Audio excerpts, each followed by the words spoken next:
President Trump gave remarks for nearly an hour in what he calls the most important speech he's ever made. He gave details on numerous claims of irregularities and fraud nationwide and said the media and even judges know who won the election but refuse to accept the evidence. He said our country needs somebody to accept the truth. The Democrats had this election rigged right from the beginning. They used the pandemic, sometimes referred to as the China virus, where it originated, as an excuse to mail out tens of millions of ballots, which ultimately led to a big part of the fraud, a fraud that the whole world is watching. And there is no one happier right now than China. President Trump said our country cannot live with this kind of election system, and that despite the disparagement, he will push forward because he is representing the 74 million people who voted for him and the Americans who did not vote for him. All you have to do is watch the hearings and see for yourself. The evidence is overwhelming. The fraud that we've collected in recent weeks is overwhelming, having to do with our election. In fact, there is still plenty of time to certify the correct winner of the election, and that's what we're fighting to do. Trump said thousands of votes were out of whack in multiple states. He gave specific examples of signatures not being verified, Republican challengers being unable to do their job, Republican workers being threatened, and massive vote dumps at odd hours in the morning. And I can show you right here that Wisconsin, we're leading by a lot.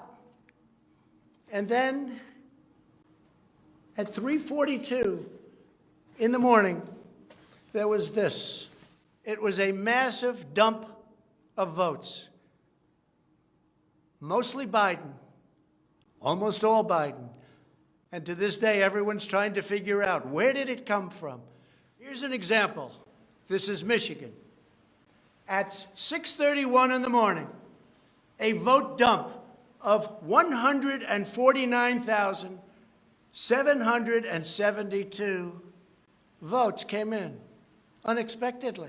Trump said the fact that the U.S. allows large-scale absentee ballots is unique, and that the mail-in voting scam is the latest part of Democrats' 4-year effort to overturn the results of the 2016 election. According to a report by the Crime Prevention Research Center, 78% of countries outside of the U.S. do not allow mail-in ballots for people living in the country. And 85% in European Union countries do not allow mail-in ballots for people who don't live abroad or the ballot would require a photo ID. The single greatest achievement in your presidency will be exactly what you're doing right now, voter integrity for our nation. If we don't root out the fraud, the tremendous and horrible fraud that's taken place in our 2020 election, we don't have a country anymore. So with the resolve and support of the American people, we will restore honesty and integrity to our elections, and we will restore trust in our system of government. Thank you. God bless you. The president said voting should go back to paper ballots because it is more secure. He said he was okay with losing an election fair and square, but believes this election was stolen from the people.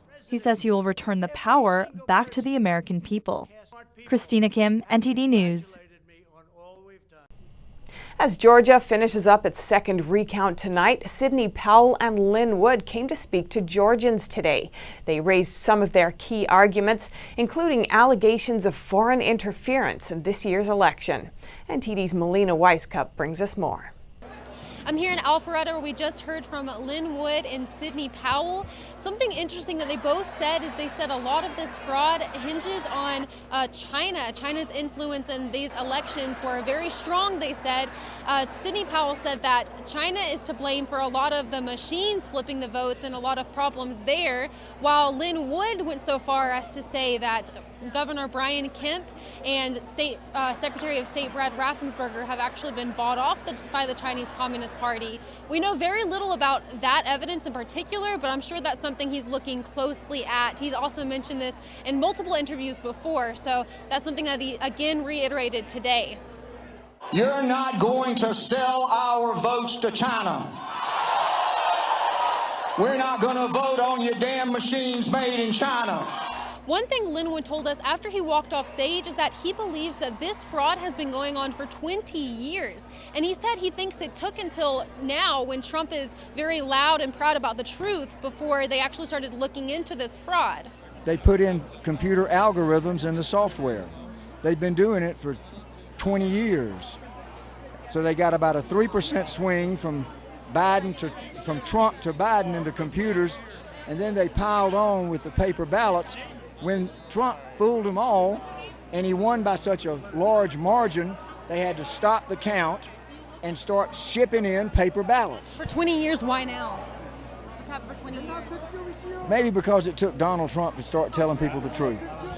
Lin Wood has also been known to call on Republicans here to hold off on voting for the Republican senators, Loeffler and Perdue. He says that they should first have faith in the election system before they try to vote again in this Senate runoff.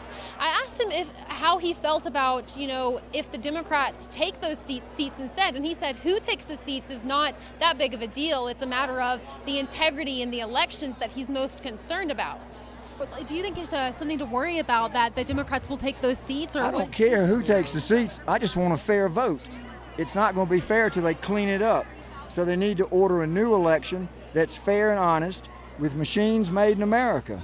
Then whoever wins, wins.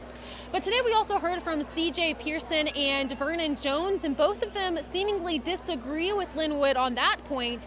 They say that they really want the senators, the Republican senators, to go ahead and secure those seats just in case, C.J. told us, just in case the lawsuits do fall through and Biden does become the victor. They are the last line of defense. So C.J. told us how he felt about that. Unfortunately, if Joe Biden does indeed somehow become president, we will need defenses in Congress to ensure that he is not able to push through his radical left agenda. And that road runs through Georgia. It runs through Loeffler's seat. It runs through through Perdue's seat. And so it's so important that we get them elected. What I have liked, I've heard from Loeffler and Perdue, they both called on Secretary Brad Raffensperger to resign. He needs to resign. He oversaw the most botched election in Georgia history. He has lost the faith of the American people. So it's very interesting. This was a super packed crowd for such a short notice. Most of the people we talked to said they found out about the event yesterday, as well we did too. And it's just so interesting because they set all of this stuff up in just such a short period of time. So I'm sure it's very encouraging that they had such a strong turnout here and so many voices that are very passionate and standing strong behind Lin and Sidney, as well as President Trump. A lot of them that were here told us that something in common. They all told us that they believe that God is on our side. They said that faith is super important right now. I know that they will prevail because God's on our side. One woman actually told us that she believes that if the lawsuits do fall through in the lower level courts, that it'll eventually get up to the Supreme Court. And she was telling us a story about how many years ago, they actually weeded out a lot of the corruption in the courts. So she was saying if all else fails, she really hopes that it comes down to that and all corruption from every angle is just completely weeded out. That's what she was telling us. So when anything fails in the courts, I don't necessarily think it's the end of the world. We can go on to the next circuit.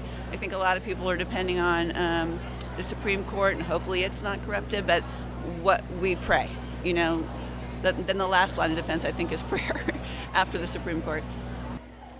So tomorrow we'll have a hearing here in Georgia at the state capitol, taking a look at a lot of these lawsuits and all of these affidavits. So we'll keep you updated on that tomorrow. Thanks for watching. Melina Weisskopf, NTD News. With Georgia's Senate runoff only a month away, a poll worker who witnessed alleged signs of voter fraud spoke with us about her concerns. NTD's Melina Weisskopf has more details. A Georgia poll manager is calling for election irregularities to be addressed before the state heads to the Senate race in January next year. If we don't solve the problems with our machines, if we don't solve the problems with how these ballots are being handled and who is handling them, we're going to wind up with similar problems. We have to answer these questions before we get to the runoff.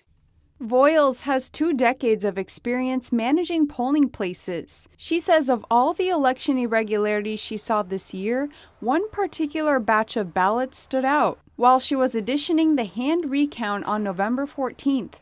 Of the 110 ballots in this batch, only 2 are for Trump. That seemed like different odds for me than I've ever seen. Ballots that overwhelmingly favor Biden isn't all that raised a red flag. In a sworn affidavit, Voiles says these ballots are pristine, uncreased, and perfectly filled out. And she's not the only one. 8 other witnesses wrote in sworn affidavits that they saw similar ballots. In one instance, a recount worker observed 500 such ballots in a row, and they were all for Biden. For Voiles, while there was disorder during the hand recount, it was there on Election Day as well. She said the equipment arrived late and it wasn't locked or sealed. Forms to verify the vote count and proper processes were also missing. Those were the things that concerned me. They just seemed totally unprepared for a presidential-size election. She said she's hoping the irregularities she saw can be remedied before going into the Senate runoff. This is not about a party. It's not about a person. This is about our very intrinsic right of voting. And if we do not protect that right and make sure it's done right, then we invalidate everybody's vote, regardless of party, regardless of office, and we can't have that. President Trump plans to campaign for 2 Republican Senate candidates in Georgia this Saturday. Reporting by Melina Weiskup and Juliet Song, NTD News. Republican candidates in the Minnesota elections filed a lawsuit against the state secretary just days after the results there were certified. They say the secretary made a change to the election process without the approval of the state legislature. Now they want the ballots inspected. NTD's Miguel Moreno has that story. Minnesota certified its votes last week, but Republican candidates like Tyler Kistner, who ran for congressional and state-level races, still want an inspection of those ballots. The lawsuit was filed on Friday in Dakota County, the 3rd largest county in the state, and they're accusing Minnesota State Secretary Steve Simon of illegally making changes to the election process without the approval of the state legislature. Going back to August, Simon let voters skip out on getting a witness to fill out absentee ballots. That decision was approved by a court, but the Republican candidates have disputed that decision, which they say put the election at stake. We contacted the state secretary's office for comment, but they didn't get back to us before airtime. The Republican-led lawsuit also laid out a series of violations by Dakota County Elections Director Andy Lawkin, like issues with transparency and procedure. Miguel Moreno, NTD News. A Pennsylvania lawmaker has asked the Supreme Court to stop the certification of ballots in Pennsylvania. Republican Senator Ted Cruz has also urged the court to take up the case. NTD's Miguel Moreno has more on that. A state court rejected an election lawsuit filed by Republican Pennsylvania Congressman Mike Kelly last week. Now he's taken it to the Supreme Court, asking a justice to prohibit the Pennsylvania governor and state secretary from certifying their ballot count. Pennsylvania officials say the certification for Democrat Joe Biden's victory is finished. But Kelly's emergency request takes it a step further and asks the judge to void the certification even if it's already been completed. And he's getting some public support from the Senate. Republican Senator Ted Cruz, for one, urged the Supreme Court to take up the appeal, seconding that Pennsylvania made illegal changes to the election rules in the middle of the game. He also said ordinarily the U.S. Supreme Court would stay out of election disputes, especially concerning state law, but these are not ordinary times. Pennsylvania State Secretary Kathy Boockvar responded to the appeal, saying that Kelly only raised issues on state law in state court, but only now for the appeal has he raised issues about federal law. So she says that legally the Supreme Court can't get involved in this case. Miguel Moreno, NTD News. American tech giants have been put under extreme pressure this year, both by users and the federal government. The latest source of it comes from President Trump, who threatened to veto Section 230, a policy that protects big tech companies from antitrust lawsuits. NTD's Don Tran talked to a marketing expert on what we can expect from the ongoing dispute. Top companies in information technology are facing strong demands to stop their oppression of free speech and their political bias. In a recent post, President Trump said if Section 230 of the Defense Authorization Act is not terminated, he will veto the bill when it comes his way. Section 230 treats big tech companies like platforms for free speech rather than a publisher, even though Twitter and Facebook choose to take down certain content. Chief Marketing Officer of agency partner Interactive, Adam Raziri, said efforts from the president and Congress will make a difference in the long run, but added that nothing will change unless Americans take action. Ultimately, at the end of the day, we are battling a big fight here. Big tech is very, very powerful. Google, Facebook, Twitter, these are companies that have just tremendous amounts of legal financial resources. They also have all the information in the world, right? So when you've got information, when you have finances, when you have extremely smart people working for you, I mean, that makes for a very strong fight. Following Election Day, Parler, an alternative social platform to Twitter, saw a jump in users from around 4 million to 8 million in 1 week, and the number of active users increased from 500,000 to 4 million. Despite the trend of people leaving mainstream platforms, Raziri said more needs to be done. When it comes to ensuring that these platforms kind of feel the pain, it requires a huge marketing effort to yield the adoption of these other choices that are on the market. Of course, there's Rumble to answer YouTube. There's Parler to answer Twitter. There are other solutions that are out there that we can look to that claim to support a truly free and unbiased conversation when it comes to moderation specifically. The digital marketing expert also talked about other ways Americans can take a stand against big tech censorship. So seek advertising channels that are outside of Google, outside of Facebook, outside of Twitter. There are a lot of options out there when it comes to online marketing. If you choose to work with a digital marketing agency such as mine or any others, they can make recommendations about other third-party platforms that are highly valuable and that can help you acquire the customers that you need to run your business. Raziri said that in order to keep up with big tech, platforms like Parler need to have an active user base, diversity in thought, and financial support. Reporting by Don Tran, NTD News. A New York bar owner was arrested Tuesday for defying the governor's lockdown orders. NTD interviewed him 2 days ago about his decision to stay open. We sent our reporters down to Staten Island today to find out more. We are here in front of Mac's Public House in Staten Island, New York City, where one of the co-owners was arrested on Tuesday.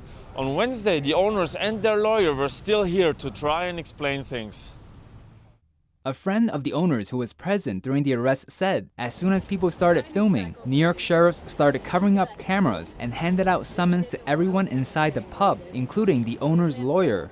Three summonses just for being their attorney. The owner says the mayor and governor cannot keep shifting the blame. They did. At some point, you can't just keep shutting down. And these governors are not kings. They cannot just say and do whatever they want, especially for this long. We have pleaded with the mayor and the governor to work with us, and they haven't. They kept kicking the can down the line, trying to blame the federal government. But you know what? The federal government did not shut us down. You can't keep just blaming it on them. The state right here in New York was shut down by the governor and this mayor. It's on them. They have to assist us. Presti says he will continue standing up for his rights and won't be intimidated by the arrests. Absolutely. Because when it comes down to it, there's right and wrong. There are right and wrong and there are truths. So in the end, we feel what we're doing is right and we're fighting for everybody. Presti says he is only trying to provide for his family, and small business owners know how to operate safely. Letitia Romaro, who's running for borough president in Staten Island, echoed this sentiment. We know better than anyone how to keep our customers safe because we have invested our life savings into creating a business. A New York State Assemblywoman tweeted that murder and shootings are way up in New York City, but the mayor and governor are instead directing law enforcement to lock up small business owners.